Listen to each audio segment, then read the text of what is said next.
Bismillahirrahmanirrahim. Assalamualaikum warahmatullahi wabarakatuh. Barisan Diftu Hormat serta warga ASEAN yang kita sama-sama raikan pada hari ini di Dewan Tunku Chancellor UKM. Baik, hari ini dalam bait-bait tajuk yang saya nak perkenalkan kepada anda semua tentang warisan UNESCO di Asia Tenggara. Kita beri tepukan kepada kawan-kawan saya sebelum ini. Kita berbicara soal ekonomi, kita telah berbicara soal sosial, kita telah berbicara pelbagai aspek dalam ASEAN. Namun anda kena lihat satu kisah duka yang saya nak bawa. Bagaimana hari ini apa yang telah kita ada, tetapi kita tidak faham dan tidak kita jaga, lama-lama kita boleh hilang apa yang kita ada. Baik, dalam tajuk hari ini, ASEAN warisan UNESCO di Asia Tenggara, saya akan ceritakan dalam 4 perspektif utama. Pertama, saya akan bawa anda semua lihat terlebih dahulu sejarah kita yang telah hilang. Kedua, saya akan tunjukkan pada anda bagaimana satu tamadun boleh membawa kepada satu tamadun yang lain. Ketiga, saya akan bawa kepada anda bagaimana kerjasama UNESCO dan juga ASEAN yang dikatakan sepakat membawa berkat. Dan yang kelima, kita akan lihat bersama-sama bagaimana kisah duka dalam suka kita. Baiklah, kita mulakan dengan yang pertama, berkenaan tentang sejarah kita yang hilang. Sebelum itu, kalau kita dengar baik-baik bagaimana ahli pengkaji sejarah dunia, Dr. Michael Skov daripada University Warwick pernah berkata, hari ini bagaimana Malaysia ataupun ASEAN mahu berjaya berbanding dengan kesatuan Eropah. Kerana kesatuan Asia tidak pernah ada apa-apa persamaan yang ingin kita bawa dan kita angkat. Tapi pada tahun 1991, satu kejutan yang menggemparkan seluruh kesatuan Eropah apabila tamadun Sukhothai di Thailand diangkat sebagai satu tamadun yang tidak pernah dijajah oleh kuasa barat Eropah. Tepukkan sikit untuk ASEAN. Jadi dalam keadaan tamadun ini, kita berbangga ataupun tidak dengan tamadun kita? Ramai-ramai jawab dengan saya, berbangga ataupun tidak? Berbangga. Bagus, bahagian sini memberi respon kepada saya. Dalam keadaan bangga kita ini, kita terlupa kalau pernah saya sebut kepada anda apa itu kuil Preahia di Kemboja. Anda pasti tertanya-tanya. Sedangkan kuil Preahia di Kemboja ini adalah kuil pertama yang kita dapat lihat meningkatkan ataupun memperkenalkan nilai Hinduisme mengenai Tuhan mereka yang satu, iaitu apa? Tuhan Godiva yang dikenali Tuan yang berhormat kita berbincang hari ini. Jadi dalam soal kita meneliti sejarah-sejarah yang hilang ini, kalau kita lihat, memang benar rakyat-rakyat ASEAN hari ini suka pergi ke Candi Borobudur, ya kita selfie bersama, ya kita wifi bersama. Tapi apa fahaman anda semua apabila kita selfie, apabila kita wifi dengan hashtag yang kepelbagaian, apa tindakan dan kesedaran kita terhadap Candi Borobudur tersebut?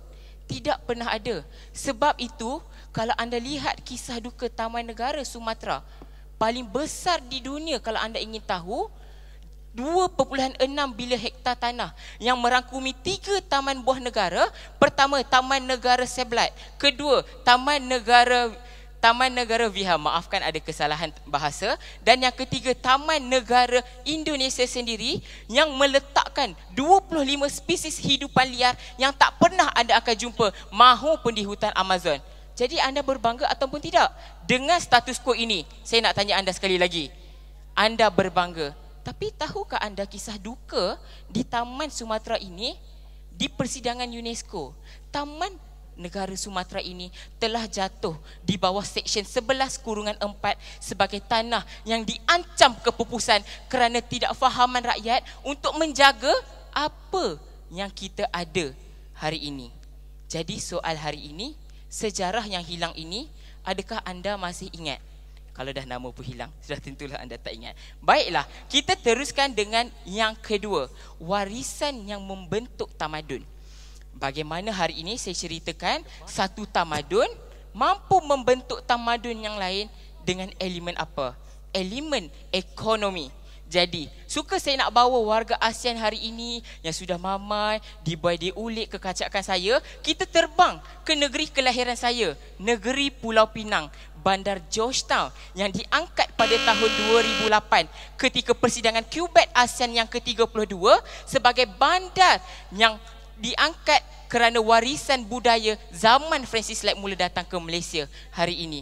Jadi, soal saya, bagaimanakah fungsinya ataupun kesannya kepada ekonomi Pulau Pinang? Hari ini, Pulau Pinang selepas tahun 2008 dikenalkan ataupun diangkat sebagai bandar yang bersejarah. Sehingga tahun 2012, peningkatan pelancong yang meningkatkan pendapatan ekonomi Pulau Pinang sehingga mempunca menyumbang kepada ekonomi Malaysia yang ketiga terbesar.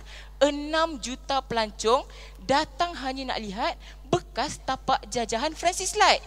Jadi hari ini, kalau kita tak jaga, adakah pelancong luar akan masih mahu tengok apakah bekas tapak jajahan Francis Light ini? Tidak pernah ada. Malah anak-anak anda nanti akan bertanya, siapa Francis Light itu? Kita sendiri tidak mampu gambarkan. Dan yang ketiga, bagaimana hari ini saya ceritakan tentang jasa baik ASEAN dan juga UNESCO. Hari ini kita asyik berbicara bagaimana kita mampu buat untuk ASEAN.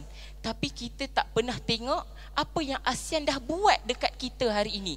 Jadi saya nak bawa anda semua kita renung bagaimana hari ini ASEAN dalam persidangan kebudayaan sosio budaya mereka hari ini telah memperkenalkan satu badan yang dikenali sebagai AMCA ataupun ASEAN Minister Culture and Arts yang telah mengangkat budaya ataupun identiti ASEAN sebagai satu untuk kita pelihara dan juga kita jaga.